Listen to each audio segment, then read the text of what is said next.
മുത്തച്ഛ, മായയുടെ മുത്തച്ഛ,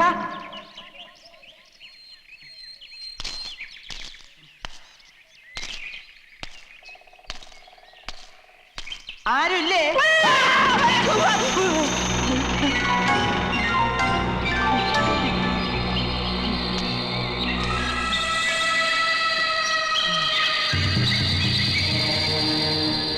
ജനനം 1862, മരണം 1942.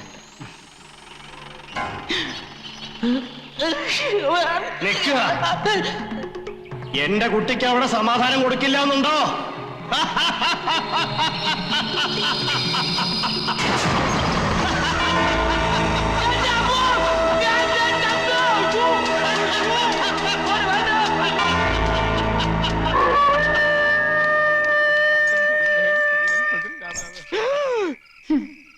മുത്തശ്ശനെ പോയി കണ്ടു അല്ലേ?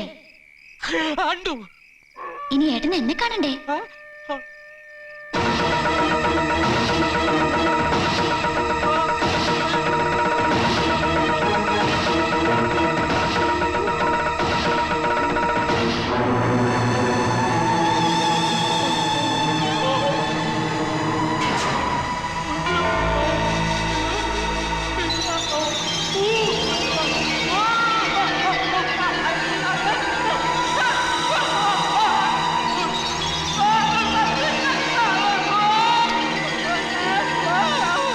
എന്താ എന്താ കൃഷ്ണ? അവിടെ എന്താ? അവിടെ ഒന്നും കാണുന്നില്ലല്ലോ.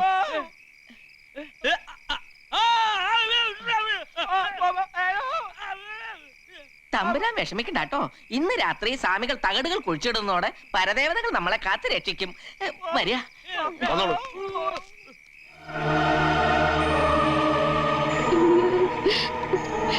എന്റെ ഈശോയെ, എനിക്കൊന്നും അറിയാൻ പാടില്ലേ, എന്നെ കാത്തോളമേ.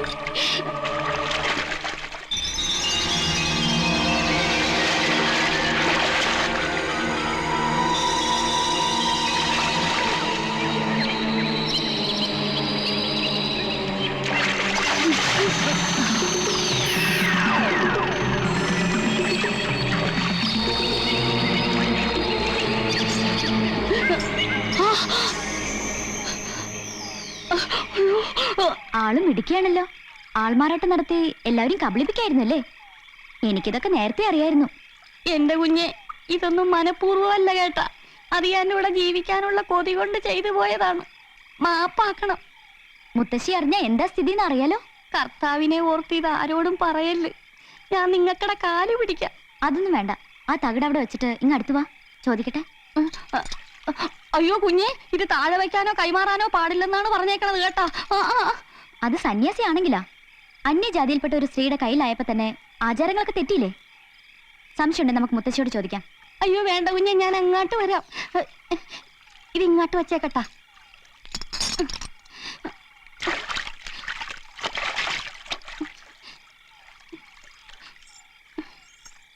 നീ എന്നെ ഇവിടെ ജീവിക്കാൻ സമ്മതിക്കില്ല അല്ലേ? അയ്യോ, അതിന് കുഞ്ഞിനോട് ഞാനൊന്നും ചെയ്തില്ലല്ലോ.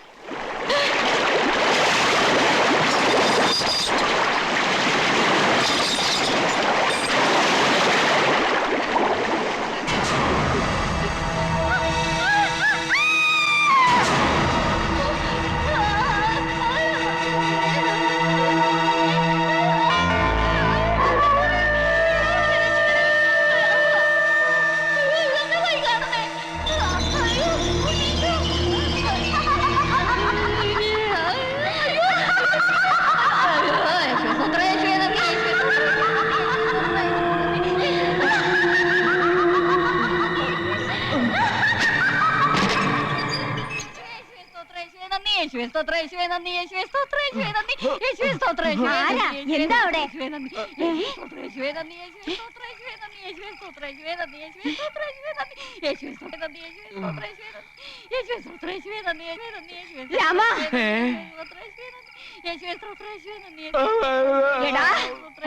അവന്റെ ഒരു ആവേശാനന്ദ സ്വാമികൾ. കോലോത്ത് പിന്നെ എങ്ങനെയാ അനിഷ്ട സംഭവങ്ങൾ ഉണ്ടായിരിക്കണേ? ചാവടിയില മൂദേവിയായിട്ട് സേവയായിരുന്നില്ലേ അവന്? അവളോടൊപ്പം അവനെ അവിടുന്ന് അടിച്ചിറക്കേണ്ടതായിരുന്നു. പക്ഷെ എന്തോ അതിനുള്ള മനസ്സെനിക്ക് അങ്ങോട്ട് വന്നില്ല. ബ്രഹ്മചര്യം ലംഘിച്ചിട്ടില്ലെന്ന് പരദേവതകൾ കൊണ്ട് സത്യം ചെയ്തിട്ടും എന്തോ എനിക്ക് അങ്ങോട്ട് വിശ്വാസമായിട്ടില്ല മേപ്പാടൻ. തമ്പുരാട്ടി, അവിടുത്തെ കണക്കുകൂട്ടലുകൾ തെറ്റിയിരിക്കണം. ചാവടിയിലെ സ്ത്രീയുടെ സഹവാസം കൊണ്ട് കൃഷ്ണൻ തമ്പുരാന്റെ ബ്രഹ്മചര്യം നശിച്ചിട്ടില്ല. എന്റെ മന്ത്രാക്ഷരങ്ങളുടെ ശക്തി കൊണ്ട് കഠിനഹോമത്തിന്റെ പരമ്യതയിൽ ഒരു വെളിപാട് പോലെ ഞെട്ടിക്കുന്ന രഹസ്യം നാം മനസ്സിലാക്കി. എന്താ മേപ്പാടൻ? മാണിക്യശ്ശേരിയിലെ തമ്പുരാക്കന്മാരോട് അടങ്ങാത്ത പകയുമായി ഓരോത്ത് കുടിയേറിയിരിക്കുന്ന ദുരാത്മാവ് ഉണ്ണിത്തമ്പുരാന്റെ സഹധർമ്മിയുടെ ശരീരത്തിലാ. ഏതോ ഒരു നിമിഷത്തിന്റെ ചപലതയിൽ ബ്രഹ്മചര്യം പോലും തമ്പുരാൻ നഷ്ടപ്പെട്ടു കഴിഞ്ഞിരിക്കുന്നു. അതോടെ അവൾ പൂർവാധികം ശക്തി പ്രാപിച്ചിരിക്കുക. ഓരോത്തിന്റെ സർവനാശം കാണാതെ അവൾ ഇനി ഒഴിയില്ല. തമ്പുരാട്ടിക്കറിയോ, പണിക്കരുടെ മരണത്തിന് കാരണം ഈ ദുരാത്മാവ് തന്നെയാ. അതുമാത്രമല്ല, വേറൊരു വിശേഷം കൂടിയുണ്ട്. ആലത്തൂരുള്ള മിഖാലച്ചന്റെ ദൂതൻ നമ്മെ വന്ന് കണ്ടിരുന്നു. നോം സംശയിച്ച പോലെ തന്നെ ആരെ അമ്പരിപ്പിക്കുന്ന വിവരങ്ങളാ അച്ഛനും അറിയാൻ കഴിഞ്ഞത്. നമുക്ക് എത്രയും വേഗം മിഖാലച്ചനെ പോയി ഒന്ന് കാണണം. എന്റെ ഈശ്വരാ, എന്താണോ പറയുന്നത്?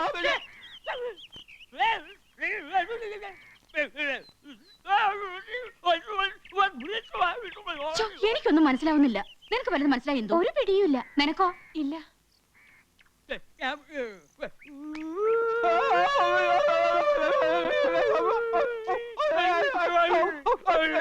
രണ്ടുപേർക്കും അസുഖത്തിന് കൂടുതലാണെന്നാ തോന്നുന്നേ.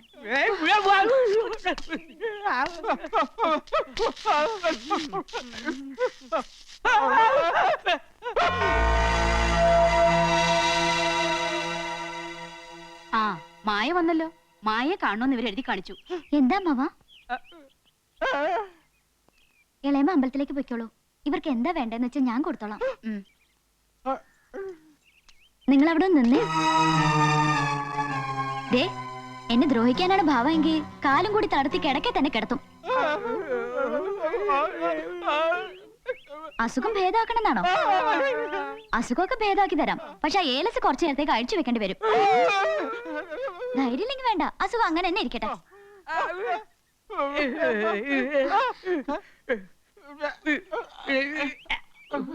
നിങ്ങളെ കൊണ്ട് അതിന് കഴിയില്ല. ദേ, സൗമ്യ രമ്യ ഇങ്ങോട്ട് വന്നേ. എന്താ ചേച്ചി?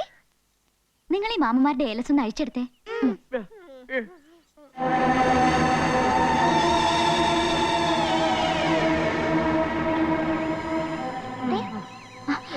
അത് നിങ്ങളെടുത്തോ.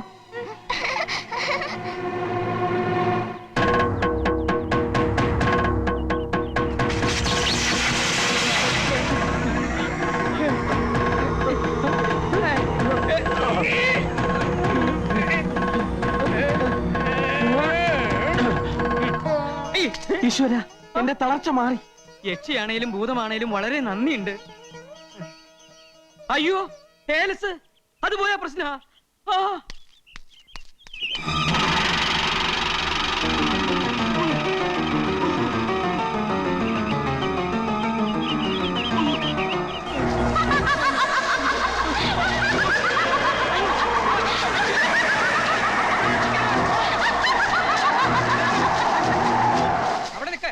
അവിടെ നിൽക്ക് കുട്ടികളെ. ഏലസ് ഇവിടെ തന്നെ. ആ